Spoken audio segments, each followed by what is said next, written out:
मैं हूं आपकी टीचर मुबीना बारी और आप देख रहे हैं effort for success.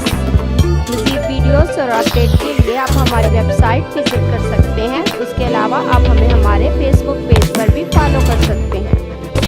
Corel Draw में जब हम अपना पेज ओपन करते हैं तो हमें पेज की प्रॉपर्टीज नजर आ रही होती हैं, जिनमें से पेज के साइज और ओरिएंटेशन की प्रॉपर्टीज को हम पहले देख चुके हैं, लेकिन दोबारा मैं आपको बता देती हूँ कि यहाँ फर्स्ट में हमें हमारे पेज का साइज शो हो रहा है।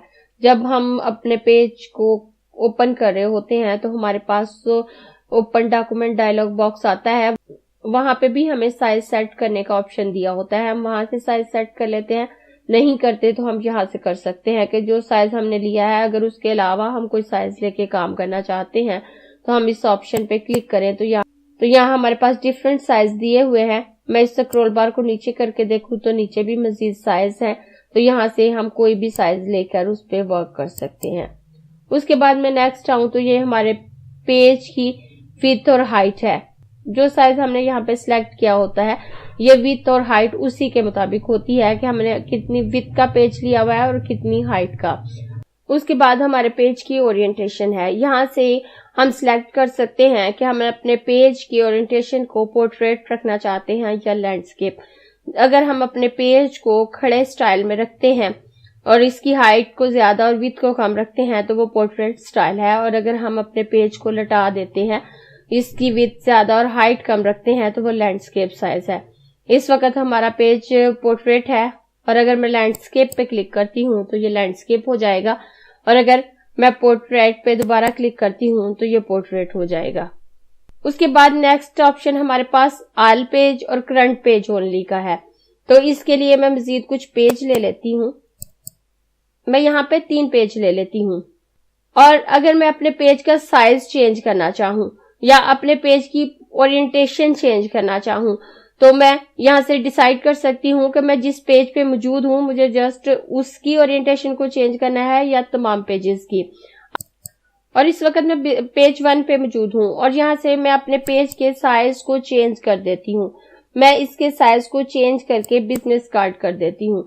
तो बिजनेस कार्ड का जो हमारे पास साइज होता है वो हमारे पास 3.5 इंच इसकी विड्थ और 2 इंच हाइट होती है, और ये लैंडस्केप साइज में होता है, तो ये यहाँ पे आ गया। अब अगर मैं यहाँ से करंट पेज ओनली के ऑप्शन पे क्लिक करती हूँ और उसके बाद अपने पेज 2 पे आऊं, और पेज 2 पे आप देखें तो यहाँ पे मेरा साइज A4 ही है, और ये एक पोर्ट्रेट साइज में हमारे पास पेज आ रहा है।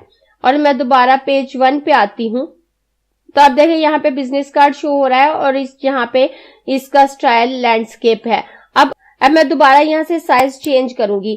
मैं साइज चेंज करके यहाँ पे लेटर कर देती हूँ, और लेटर साइज करने के बाद मैं ऑल पेजेस के ऑप्शन पे क्लिक करती हूँ, और उसके बाद मैं अपने पेज 2 पे आऊं तो यहाँ भी आप देखें लेटर साइज शो हो रहा है। और अगर मैं पेज 3 पे आती हूँ तो यहाँ पे भी लेटर साइज ही शो हो रहा है। आप देखें पेज 3 पे भी मेरा लेटर साइज है, पेज 2 पे भी मेरा लेटर साइज है, पेज 3 पे भी मेरा लेटर साइज है।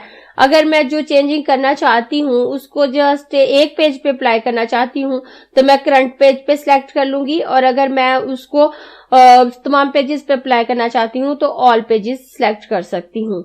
और उसके बाद नेक्स्ट ऑप्शन हमारे पास मेजरमेंट का है।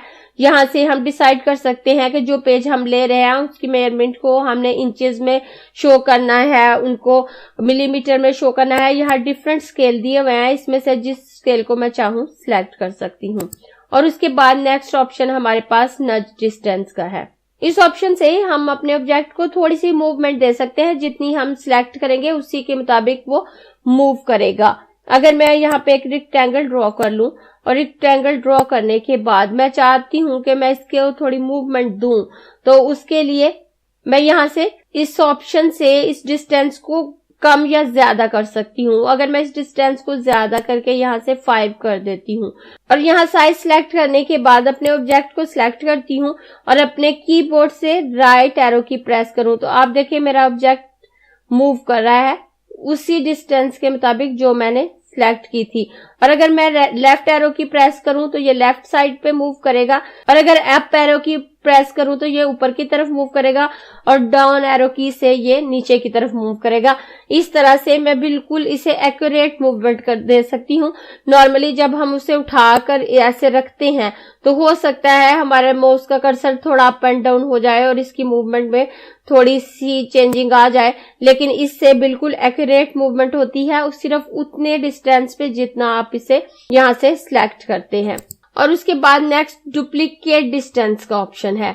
तो यहाँ से अगर आप अपने ऑब्जेक्ट की डुप्लीकेट क्रिएट करना चाहते हैं, यहाँ से आप डिसाइड कर सकते हैं कि कितने फासले पे हो।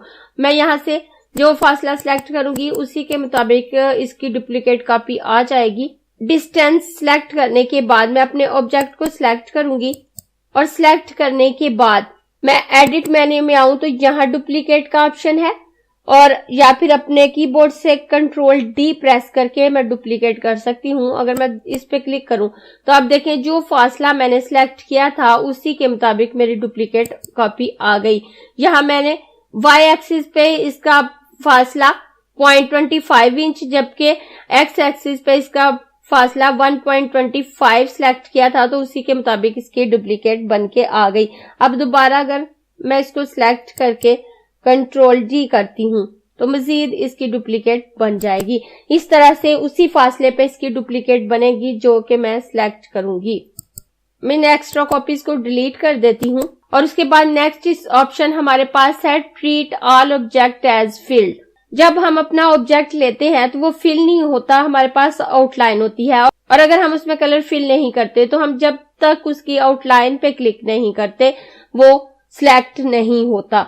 हमें उसको सिलेक्ट करने के लिए उसकी आउटलाइन पे क्लिक करना पड़ता है। जैसे आप देखें मैं अपने माउस के कर्सर को यहाँ दरमियान में क्लिक कर रही हूँ तो ये ऑब्जेक्ट सिलेक्ट नहीं हो रहा, और अगर मैं इसकी आउटलाइन पे क्लिक कर रही हूँ तो ये सिलेक्ट हो जाएगा।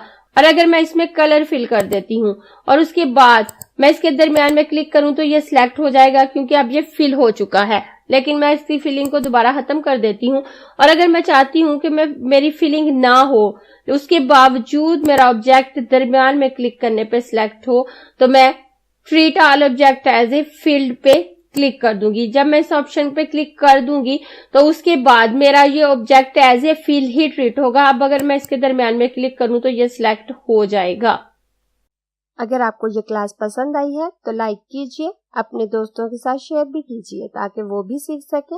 आप अपने क्वेश्चंस और व्यूज नीचे कमेंट बॉक्स में लिख सकते हैं, और अगर आपने चैनल सब्सक्राइब नहीं किया तो प्लीज सब्सक्राइब कीजिए ताकि आपको आने वाली वीडियोस का नोटिफिकेशन फौरन से मिल सके।